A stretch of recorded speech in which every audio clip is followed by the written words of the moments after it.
Well, hello. My name is Brad Kittel. I am, in this lifetime, a salvage miner, salvage builder, salvage broker, and that's all American for the most part. I have some pieces from India, I have some pieces from Mexico, but most of my pieces of architectural antiques are from America, American made. Now, I'm getting ready to go ahead and liquidate, empty out tens of thousands of square feet of inventory, much like these beautiful doors, they're chapel doors, about 9 foot tall, um, about 5 foot across. And they're an example of some of the big doors I have. There's another set nearby that's about 3.5 foot per door, maybe 4 foot, a pair of them, 4 foot by 8 foot tall, and they have arches in them. They're known as coffin doors, arches being the glass. Standing across from a nice 6 foot, 7 foot tall, actually, arched glass window. One of many, many treasures. I'll flash the pictures up. You won't just have to look at me. But the goal of this is to just give you a quick idea of what's possible. If you go ahead and take the parts and pieces that took many, many hours to make, with wood that's from trees we no longer have, that were aged, properly cured, some of those trees 1,000 years old, 2,000 years old, like cypress trees, they have all been harvested. They don't exist anymore in the lumber industry to cut down, per se. So, longleaf pine and cypress.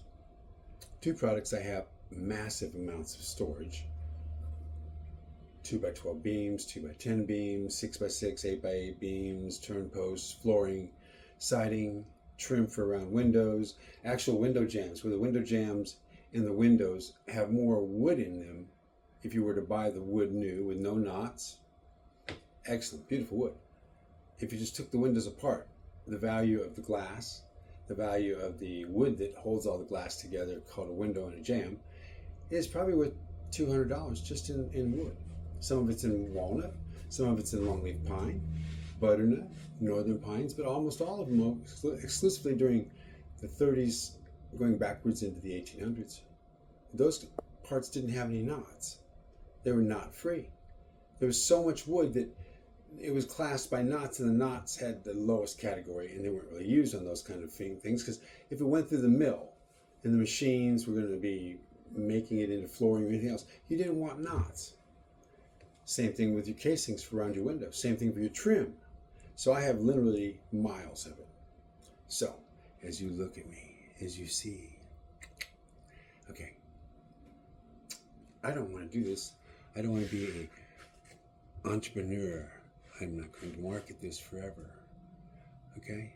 And so I want to have some of you maybe do what I did with it all. To create houses. Tiny Texas Houses was a brand, but the goal was to teach other people how to go ahead and build houses out of salvage.